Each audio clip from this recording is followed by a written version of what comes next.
back to my channel. I'm Nini and I have not been posting in a while. It is because I have my exams going on.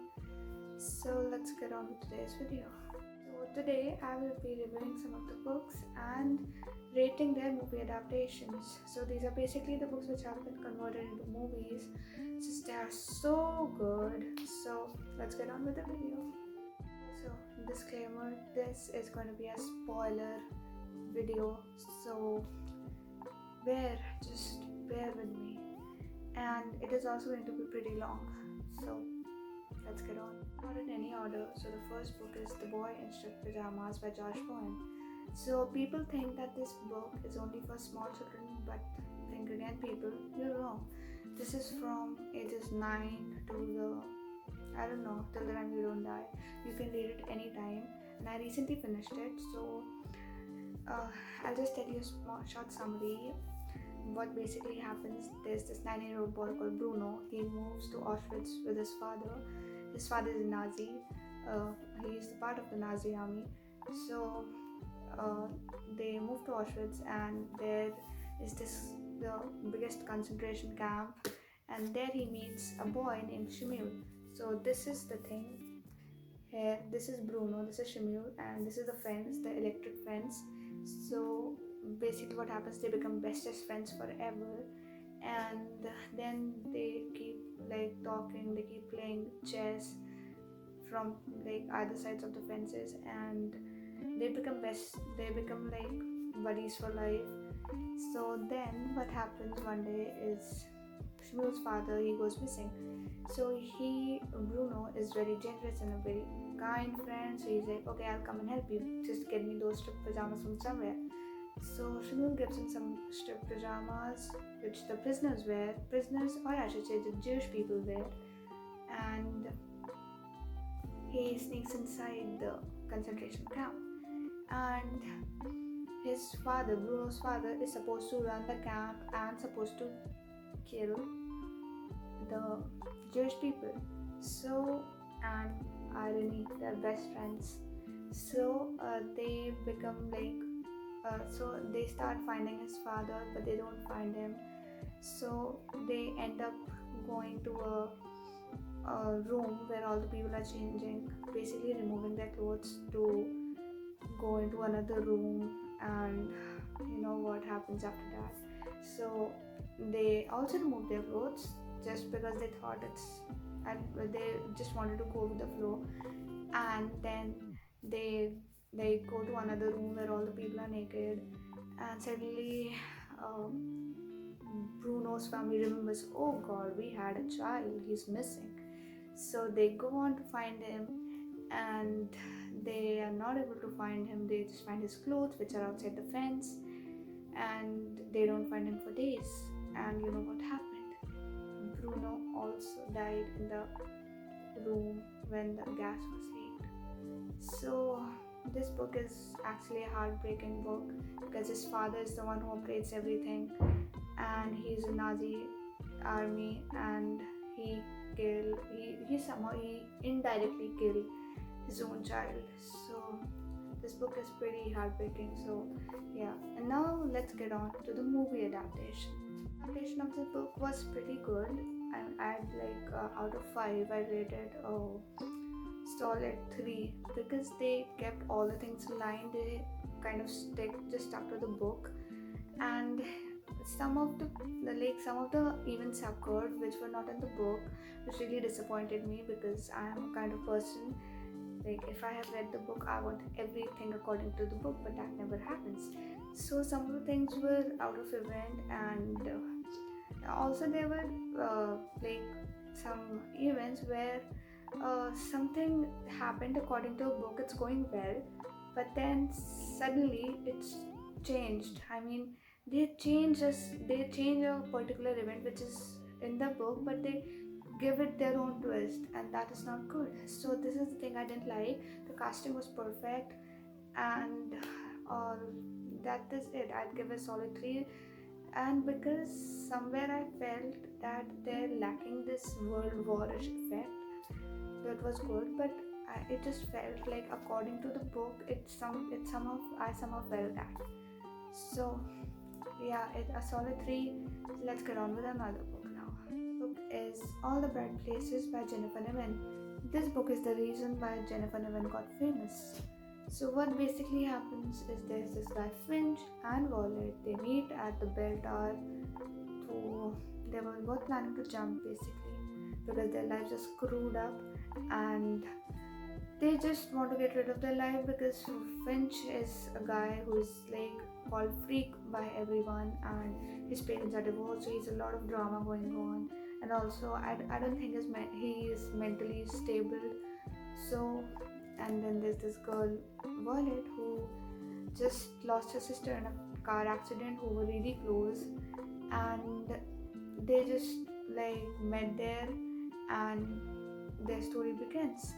So what basically happens is they have the school project which they do together, and they have some 10 11 places to visit. So what they do is if they visit one place, they will write it in their journal and do stuff like this.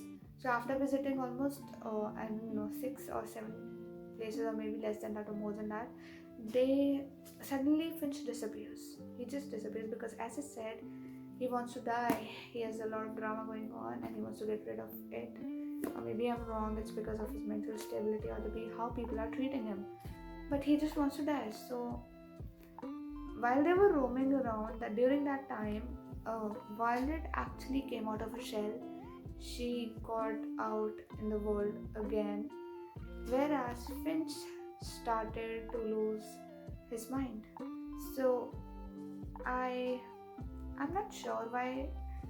I'm not like really sure why he does all that stuff, but I don't know. So let's get back. So what basically happened is this boy named Finch, he disappeared and he sent text messages to everyone, and somehow Violet figured out where he must be. So she went there, and they have this thing. Violet has Marco, and he has to say Polo. So the Marco Polo thing. So she goes there and shouts, and suddenly she observes a body coming out of the river, and it is a bloated body of Finch. And then she sits there and cries and cries, and suddenly she calls the ambulance and police and stuff, and they come, and Finch actually suicides, and he leaves Violet in a really good state. I mean, not at that time, but he actually tells her to get out to the world. He actually brings her out of a shell, and when he thinks his job is done, he just leaves. So this book is really good. It woke me up till 3 a.m. to finish it. And let's now get on to the movie adaptations. For the movie, I just have 2 words for this. It sucks. And this is because this movie is so terrible, so terrible.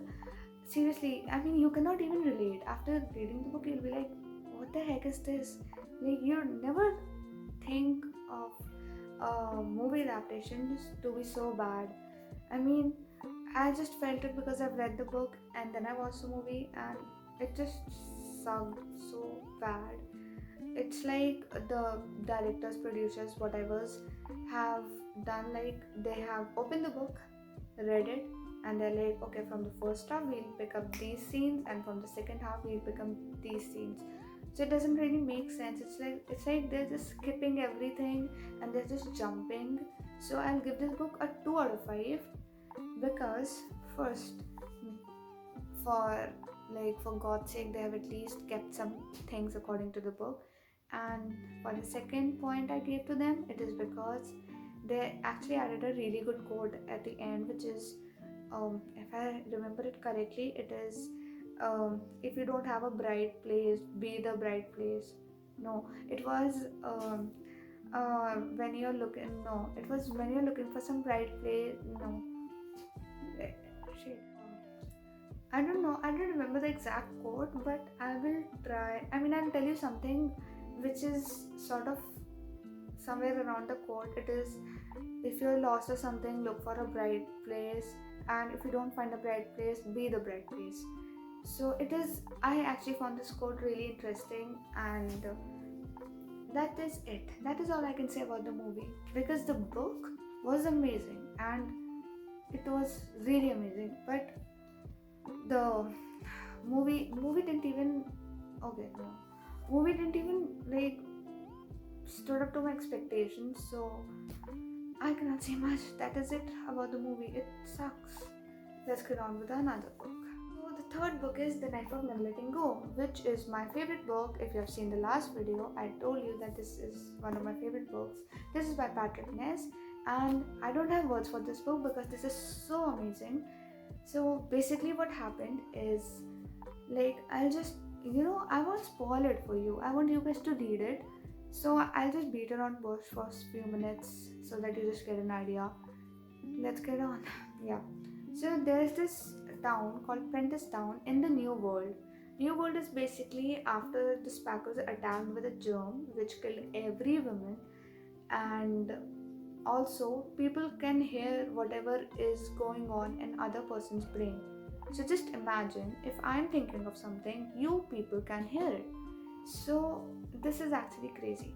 So basically what happens, there are almost 400 around only men in the city, and they can literally hear each other's voice. Seriously, like everything, every small thing that goes on your brain, you can hear it. And whenever the author wants to like show you that how does it feel like to have so many voices going around on your brain, it is like this. Like, if you guys can see it, it's like different things are written in different fonts and it's all messed up. So it's like that. And also, the best thing is the author has used a cool Southern American language, not a language but a way the Southern Americans speak. I don't know what I'm saying, but just try to get it. It's like when the author has to say your, he writes yer, like your, instead of your, he writes yer. And when he, like, for example, he has to write station, so instead of station, he writes stayshun, station. So it's pretty cool to read it like that. So as I told you, no women, and you can hear each other's voices. So this like thing actually made this book really cool because it is a whole new world. And what happens at the end, I won't tell you. I'm sorry. Read the book. One more thing is, okay, I'll give a small spoiler because I can't stop myself. So what happens is, this boy takes his dog for a walk, and also he can also listen to what goes on dog's brain, so they can somehow communicate. So they go to some riverish kind of thing, and there he found a small hole. And when I say hole, it means that there is this thing where you cannot hear anyone's noises. It's quiet because there's no such thing as silence, quiet, or anything in Prentice Town. It is like a place where even if you sleep, you can still hear everyone in your mind. So it is basically like that. So he discovers that, he does not tell that to anyone, and suddenly something happens, and the guys he lives with tell him to run away or tell him to hide us or something like that. And I won't tell you ahead because it is really amazing. Now let's get on to the movie adaptation. Now for the movie. Oh my god. So this movie is not yet released. It is going to be released on, I don't know the date, but like in 2021 for sure. And this is not, the movie is not actually called The Knife of Never Letting Go. It's called The Chaos Walking, and it is like, the movie is basically about this book, but the name which has been given to the movie, it is basically the name of the trilogy of this book. It has two more parts, which is called The Ask and the Answer and Monsters of Men. So like there are two other parts of this book, and the whole trilogy is called The Chaos Walking. So the movie is basically named after the name of the trilogy, and this movie has my dream cast. It is Tom Holland and this Nick Jonas and some Daisy named girl. I don't remember the full name of the actress, but I've seen her movies and she's amazing. So it has my dream cast, and I'm pretty sure it's gonna be amazing because I just saw the trailer and it just blew my mind, because And like, can you guys believe it? Because Tom Holland, who's 24 years old, he's playing the role of a 12-year-old boy. Actually, he looks like one. So I'm really, really, really, really waiting for the movie to come. And that is it, all I can say, because I'm just really waiting for the movie, and that is it. I'll just stop here because I actually want to do 6 books in one video, but that's not possible because the video is going really long now. So there will be a part 2 of this video which will be coming out soon. So these are the 3 books I covered, which are The Knife of Never Letting Go. If you skip the video, it's for you. The Boy in Stripped Pajamas and All the Bright Places. So that is it for today. I have to do this YouTube stuff. Like, share, subscribe, comment, do whatever you want, but just like or do all this stuff. I'm not really good at it.